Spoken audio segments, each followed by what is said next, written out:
নমস্কাৰ সকলোকে স্বাগতম জনাইছো অন্য এক নতুন ভিডিঅ'ত। এইটো ভিডিঅ'ত আলোচনা কৰিম অৰুণোদয় 3.0 আঁচনি। তো অৰুণোদয় 3.0 আঁচনিক লৈ যি বিভ্ৰান্তিৰ সৃষ্টি হৈছে মানুহৰ মনত, বহুতৰ মনত এইটো প্ৰশ্ন হৈ আছে যে ইনকাম চাৰ্টিফিকেট লাগিব নে নালাগে। যিহেতু ইয়াত টাৰ্ম এণ্ড কণ্ডিশ্যন দিছে যে যি ফেমিলিৰ ইনকাম 2 লাখতকৈ কম হ'ব সিহঁতক অৰুণোদয় দিয়া হ'ব। তেনে ক্ষেত্ৰত আপোনালোকে হয়তো নিশ্চয় ভাবিছে যে আপোনালোকৰ ইনকাম চাৰ্টিফিকেট দিব লাগিব নে নালাগে। তো তাৰ কাৰণে এটা চৰকাৰে নটিচ জাৰি কৰিছে, য'ত ক্লেৰিফাই কৰিছে। আপোনালোকক মই পঢ়ি বুজাই দিছোঁ। তো এইটো আপোনালোকে নটিচ চাব পাৰে, Assam government clarifies no income certificate required for Orunodoi 3.0 scheme. তো আপোনালোকে কমপ্লিট শুনিব এই নটিচটোত কি কৈছে, কিন্তু আপোনালোকে হেডিংটো চাই গুচি নাযাব, আপোনালোকে কমপ্লিট ভিডিঅ'টো চাওক, কথাখিনি বুজি লওক, ইয়াতো বুজিব লগা কথা আছে। তো প্ৰথম পেৰাটোত লিখিছে the government of Assam finance department hereby issue this clarification to address concern regarding the recruitment of income certificate under the Orunodoi 3.0 scheme. ইয়াৰ মানে এইটোৱে যে অসম চৰকাৰৰ বিত্ত বিভাগে অৰুণোদয় 3.0 আঁচনিৰ অধীনত আয়ৰ প্ৰমাণ পত্ৰৰ প্ৰয়োজনীয়তাৰ স্পষ্টীকৰণ উদ্বেগ দূৰ কৰিবলৈ ইয়াৰ দ্বাৰা এই স্পষ্টীকৰণ জাৰি কৰিছে।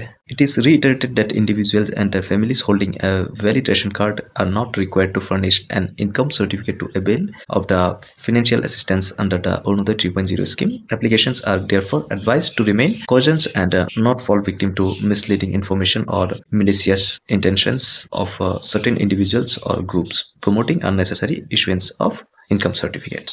পুনৰ কোৱা হৈছে যে বৈধ ৰেচন কাৰ্ড থকা ব্যক্তি আৰু পৰিয়ালে অৰুণোদয় 3.0 আঁচনিৰ অধীনত আৰ্থিক সাহায্য লাভ কৰিবলৈ আয়ৰ প্ৰমাণ দৰকাৰ নহয় বা আয়ৰ প্ৰমাণ দিব নালাগে। সেয়েহে আবেদনকাৰীসকলক সতৰ্ক হৈ থাকিবলৈ পৰামৰ্শ দিয়া হৈছে আৰু বিভ্ৰান্তিমূলক তথ্য বা আয়ৰ প্ৰমাণ পত্ৰ অপ্ৰয়োজনীয় প্ৰদানৰ প্ৰচাৰ কৰা কিছুমান ব্যক্তি বা গোটৰ ক্ষতিকাৰক উদ্দেশ্যৰ বলি নহ'বলৈ আপোনালোকক পৰামৰ্শ দিছে।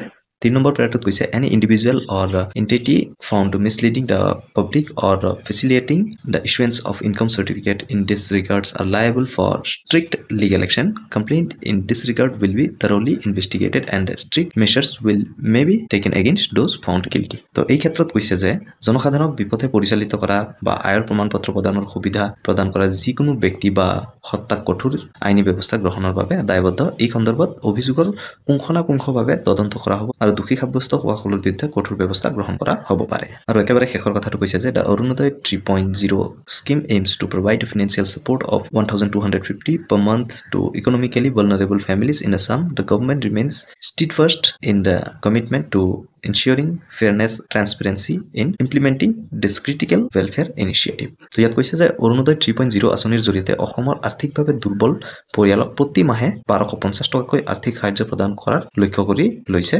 এই জটিল কল্যাণমূলক পদক্ষেপৰ ৰূপায়ণৰ ক্ষেত্ৰত ন্যায়ত্ব আৰু স্বচ্ছতা দৰকাৰ আছে। তো এনেকুৱা আপডেটসমূহ পাই থাকিবলৈ আৰু চৰকাৰী আঁচনিসমূহৰ আপডেট পাই থাকিবলৈ এই চেনেলটো ছাবস্ক্ৰাইব কৰি থ'ব। যদি এই ইনফৰমেশ্যনটো ভাল লাগিল প্লিজ লাইক কৰি দিব। আপোনাৰ যিমান ৰিলেটিভছ আছে সকলোকে এই ভিডিঅ'টো শ্বেয়াৰ কৰি দিব। ধন্যবাদ। জয় অসম।